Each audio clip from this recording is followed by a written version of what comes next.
Hey everyone, welcome back. Hope you're having a fantastic day so far. So the election is just 4 months away, and right now, while polling suggests that one candidate has a better chance to win than the other, certainly nothing is guaranteed. What is guaranteed though is if nothing is done about Social Security reform and the trust fund, everything that's going on right now, unfortunately, if nothing is done, there's going to be cuts across the board for everyone receiving Social Security benefits by anywhere between 17 all the way up to 27%. So we'll be covering that. But before we go ahead and dive into the main content of today's video, if you wouldn't mind helping me out real quickly by just giving this video a like, that just helps out with the good old YouTube algorithm, and also consider subscribing to my channel if you have not already. Plus, if you would like to receive up to $200 in free stock or $200 in free cash, in a pinned comment below, I will be leaving a link to Robinhood. All you have to do is once you click on that link is just sign up for a free account and then simply link your bank account. You do not even have to make an opening deposit. At that point in time, Robinhood will be sending you one free stock worth all the way up to $200. And if you'd rather just have the cash, all you have to do is once you receive the free stock is just sell it for what it's worth and then transfer the cash value right back to your bank account. Okay, so first off, once again, if nothing is done about the trust fund within the next decade or so, possibly even sooner, unfortunately, there is going to be large cuts across the board for everyone receiving benefits by anywhere between 17 to 27%.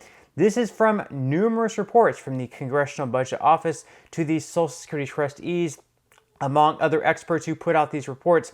So this article right here is from NPR. They say that Social Security funds are set to fall short by 2033. What can be done? So they say, thinking about your retirement, then maybe you've been wondering, what is the future of Social Security? About 9 years, according to a timetable laid out last week by the Social Security Administration's Board of Trustees. If Congress does nothing, the agency will run short of funds in 2033, and that means almost 60 million people, I believe it's actually 70 million, would see their benefits automatically cut by 21%. To recap, 9 more years, 60 million people, 21% cut in benefits if lawmakers don't do something. So obviously, that is a huge issue, and whoever the next president is going to lay a huge impact on what could possibly be the future of Social Security. They're going to be the president in office from 2025 all the way through the end of 2028. No longer, obviously, would be a second term for Biden, or it would be a second term for Trump. So let's look at some of the recent polling and what that could suggest. Right now, the most recent poll out right now is from the New York Times / CNN, and Trump holds a massive 6-point lead. Also, from the Wall Street Journal, a 6-point lead for Trump. CBS News, a 2-point lead for Trump. So right now, Trump holds a huge lead on Biden. Unless something changes in the next 4 months, we'll have to wait and see. Unless something drastic changes, looks like Trump is going to be our president for the next 4 years. So Trump is obviously going to, play a huge role in what happens to Social Security and Social Security reform. He himself alone cannot change or make Social Security solvent, but what he can do is push Congress to pass laws onto his desk to then be signed into law by him and hopefully change Social Security for the better. Now, what are Trump and Biden saying about Social Security? This is an article here from MarketWatch. Here's what Trump and Biden got wrong about Social Security during the first debate. So during the CNN hosted debate on Thursday, both candidates had the chance to talk about how they would save the program. Instead, they attacked each other and shared unsubstantiated claims. More than halfway through the debate, co-host Jake Tapper began his Social Security question by mentioning the benefit cuts beneficiaries may see in the future and asking candidates for one specific step either would take to keep Social Security solvent. Biden answered first, saying he would raise taxes on the wealthy. He mentioned workers stop paying into the system when they reach an inflation-adjusted income cap of $168,600, and that he would not raise the cost for anybody under $400,000. After that, he said that I would begin to make the wealthy begin to pay their fair share. His answer echoed a proposal that would apply a payroll tax on individuals earning more than $400,000 in a year. Candidates had 2 minutes to answer a question, but Biden still had more than a minute, 82 seconds, left when he was done talking about Social Security. Biden followed up by saying that Trump wanted to cut Social Security and Medicare. When it was Trump's turn to answer the question, he started by saying that he had never seen a politician lie like his opponent, and that the current president was, quote, destroying Social Security because millions of people are pouring into our country and they're putting them on Social Security, they're putting them on Medicare, Medicaid, and they're putting them in our hospitals. They're taking the place of our citizens.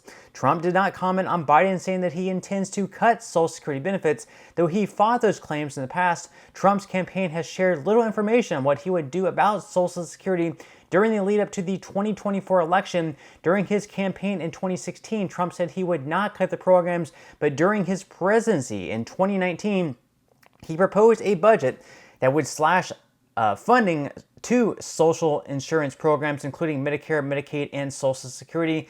And of course, debate viewers criticized both candidates for their answers to Social Security questions. And Andrew Biggs, who is an economist at the American Enterprise Institute specializing in Social Security policy, said in a Twitter thread that Biden's proposal alone could not make the program solvent. It would extend Social Security's life by 10 years, but would likely need to be coupled with more reform to see true improvement. And then Biggs also said that Trump had mostly dodged the question and that his claim about undocumented immigrants was false. So clearly, neither candidate really has a clear-cut solution on how to fix the program.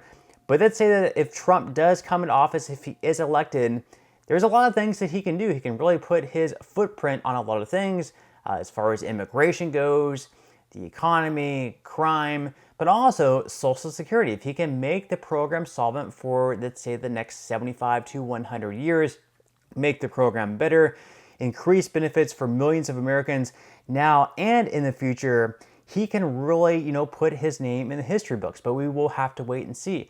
Now, for sure, next year in 2025, there are going to be a number of changes that we are going to be seeing.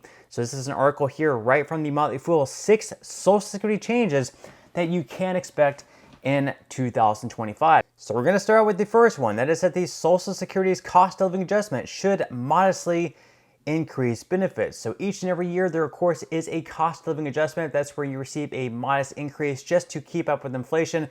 This year is expected to be anywhere between, let's say, like 2.3 all the way up to 2.8%. More than likely somewhere in between.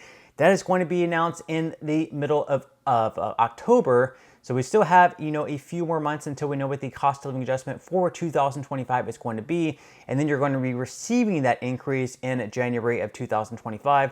Now, the second increase that we're likely to see next year is that high earners will almost certainly owe more in payroll tax. So in 2024, you're going to be paying payroll tax on the first $168,600 that you earn. It's going to be 12.4% in total. Although if you're an employee working for someone else, you're only going to be paying half of that, and your boss is going to be matching the other 6.2%. The third change that we're going to be seeing next year in 2025 is that the maximum monthly benefit is likely to increase once again. So in 2024, the max payout is $3,822. That's going to be a $195 jump from where it stood in 2023. And then it's likely to jump up a little bit higher, likely over $4,000, and the max benefit, if you wait all the way till 70, is likely to jump over $5,000 next year as well. Also, disability income thresholds are going to be climbing as well. So right now in 2024, non-blind disabled workers are able to earn up to $1,550 per month without having their benefits stopped, which is $80 more per month than in 2023. And then blind disabled workers can bring in $2,590 per month, which is $130 more than in 2023. That is also likely to be climbing next year as well. And then also the fifth change is that early filer withholding thresholds are expected to rise as well. So if you start receiving benefits before the age of your full retirement age, which is either 66, 67, or somewhere in between, if you start claiming before that age, you're going to only be able to earn up to, let's say, like $22,320 before you start having benefits withheld. That's also going to be jumping a little bit as well to keep up with inflation. And then the final change that's going to be happening next year, among other things, of course, is that qualifying for Social Security benefits will likely be a little bit tougher. So you earn certain credits for how much you earn in in earned income each year.